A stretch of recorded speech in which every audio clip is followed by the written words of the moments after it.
All right, now that we got ethanol cleaned up and almost ready to go, the last thing before we put her away for the winter is we're going to actually winterize. It doesn't get that cold down here, but sometimes we do have well below freezing, so just want to be better safe than sorry, as they say, and get things winterized. So we'll walk you through those steps, or at least my steps anyway.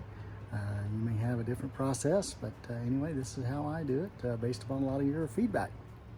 And just a quick look at the tools I'm going to need for this step. Basically, tool-wise, I have a 1 1/16 socket here on my breaker bar to take out the plug out of my hot water heater, and we'll show you that here in a moment.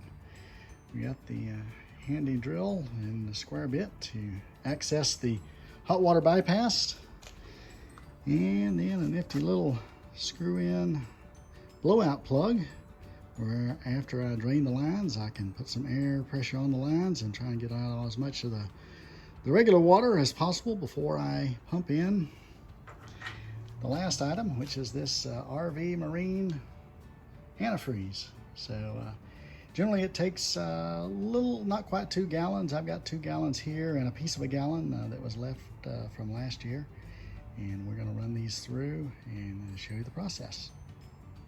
And the first thing I'm going to do, you see here we have something called a low point drain, and we're going to drain the water lines. So I'm going to reach around underneath here. You might be able to see them here. Those are the valves. We're going to open those up.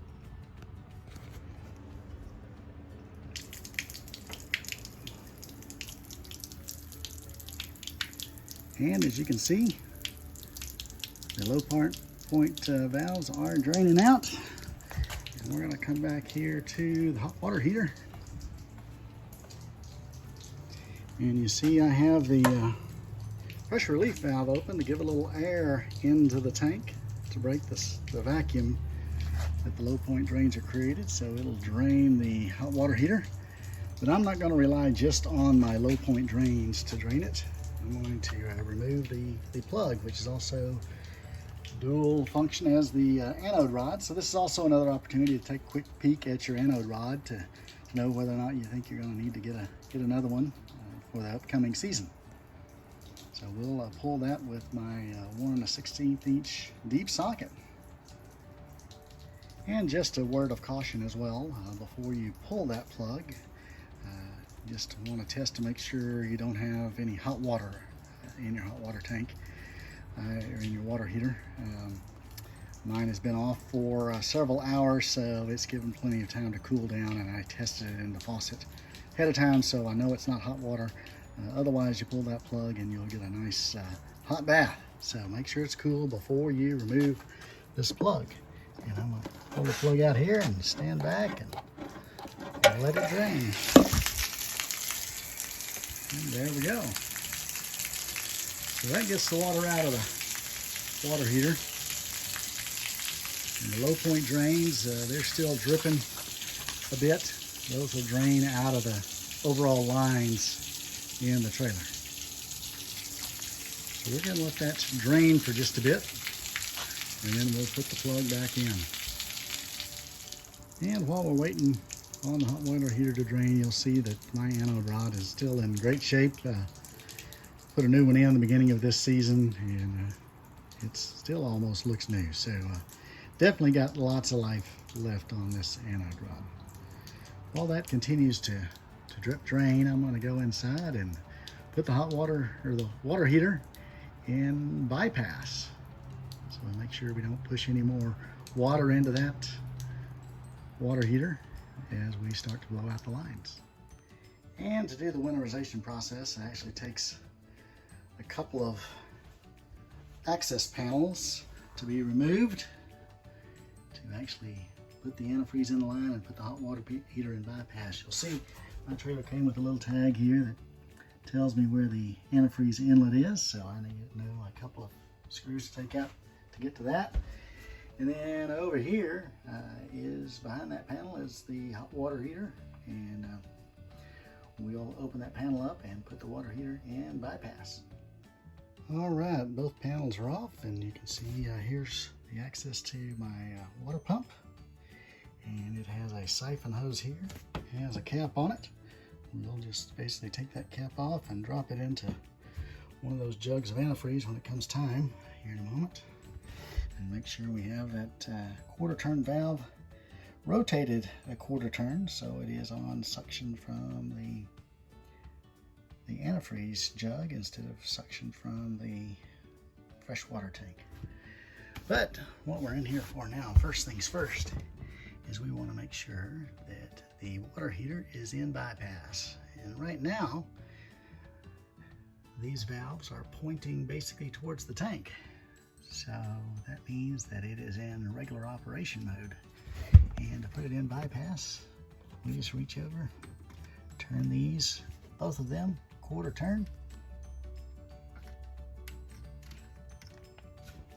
and now it is in bypass. No more water will go into that water heater from this point forward during the winterization process. And basically you do this, you don't want to try and fill your hot water heater up with antifreeze. That'd be 5 gallons of wasted antifreeze, and basically by draining the water heater completely, there's no risk of freeze failure on the water heater. All right, we're back outside now, and notice the low point drains pretty much stopped draining, a couple drips here and there, and our water heater is fully drained out. So we're going to put that anode rod back in there just so we don't forget the step, and close our valve, and the water heater will be done. And then we're going to close the low point drains and put a little air pressure on the line and try and pressure them up and blow out any of the remaining water in the lines. All right, hot water heater all taken care of. We're going to take care of these 2 low point drains. Make sure that they are appropriately closed. As you'll see there, they are closed. And now we're going to put a little air on the lines, and you'll need an air compressor as well. I have mine set to 45 psi, and that should give us a nice safe pressure on the lines as well. And we'll air them up, and then we'll go open the low point valves again and see if any more water comes out.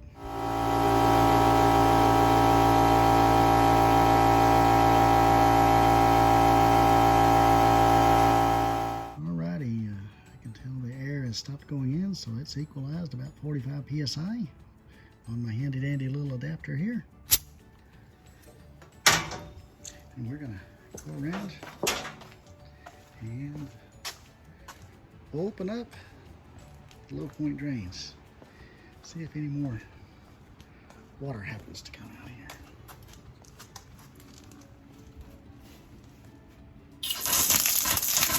Yeah, there we got water that came out. You think the low point is the low point? Well, not exactly. Well, you're going to open the hot just in case there was any water there, and a little bit of water there. So we're going to close them, repeat the process.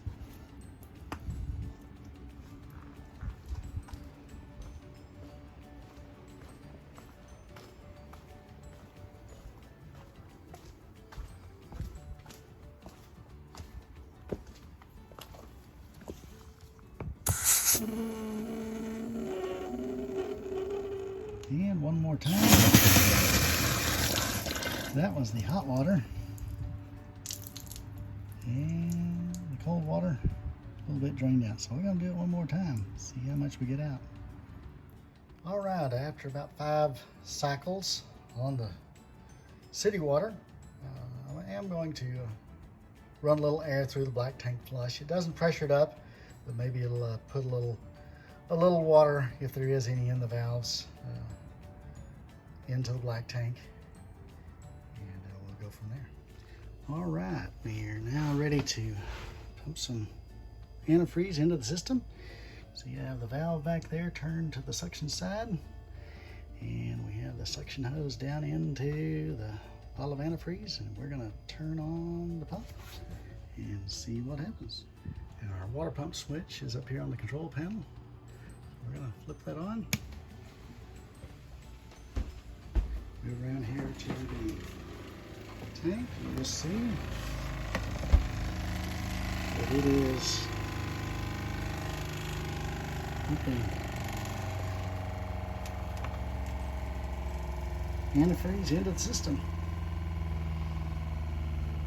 And it takes almost a good gallon to actually pressure up, which is what we want, pressure up. And now we're going to go about opening each of the valves on our faucets. And we'll start with the main sink since it's right here. We're going to open this up. Doesn't really matter which, hot or cold, it should have pressured up the whole system. We're going to run it till we get good pink. There we go, good solid pink. I'm going to flip it over to the hot side to make sure the hot line got pink through it. And over to the cold side, got pink through it. Now one of the things this is doing as well as it goes down into our galley is it's filling up the P-trap with antifreeze as well, so the P-trap doesn't freeze. And by just turning the valve off here on the sink, we should have all kinds of good pink antifreeze here in the stem of this faucet as well. And in the bathroom, we're going to make our way around to the valves. Open until we get a good steady flow of pink.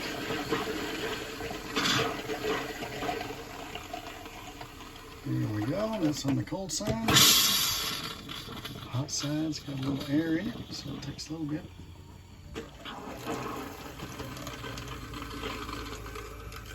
There we go, good stream of pink. What we like to see. And we don't forget the toilet as well. We're gonna depress the handle so we get a good stream of pink, and we're gonna let some down the tank so it'll make its way to our dump valves. So our valve system there doesn't freeze up as well. Getting all the air out of the line. Well, it sounds like we are running out of antifreeze. Let's go put another gallon of antifreeze on the suction. And sure enough, yep, we are not quite through the gallon, but I'm sure the hose is broke suction. So we're going to put another gallon on it and continue the process. All right, with more antifreeze, there we go. Got plenty there.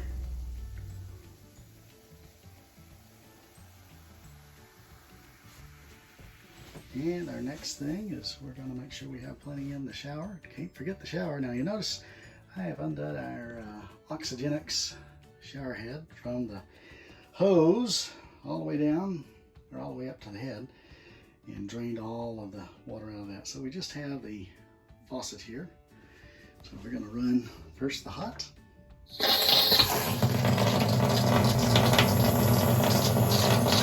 Good stream of pink there.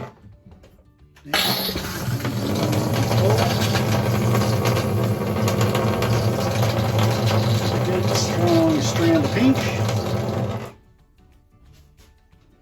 Now one of the things we're going to do is come back in and we'll wipe down all the surfaces that have pink on it, just so it doesn't leave a little pink residue. It does wash off, but just in prepping for your first trip out, you don't want to have to do a lot of cleanup before then. So we'll come in and wipe all that pink down. Keep the better half happy as well. And we do want to leave a little bit of water here in the bowl of the toilet, just to keep the rubber seals nice and moist so they don't get any dry rot on those as well. And an area that some people forget about, just want to remind you that you do have, may have an outdoor shower or a spray port like we have. Make sure you run the pink antifreeze through there as well. We've got it hooked up. We're going to give her a go. There we go. We have a good stream of pink. So that will protect this. And we're going to go back to our low point drains and just make sure we run a little pink through those so we capture any water that might have been in the lines. There's some pink there. And a good stream of pink coming out of the hot water line as well.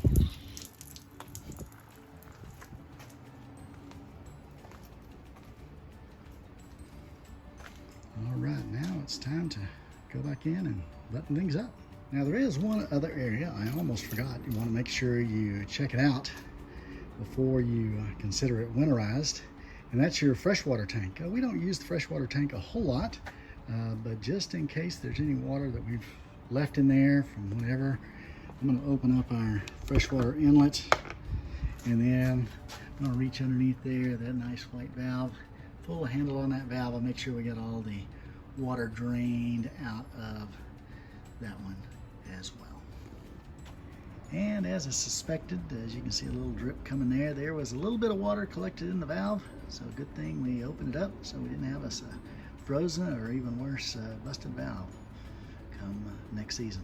All right, that was the last of the winterization steps. So we've cleaned her up, lubed up all the seals, and got it all winterized, got Ethel ready for storage. We're gonna button her up, hook it up, and drop her off at our storage place.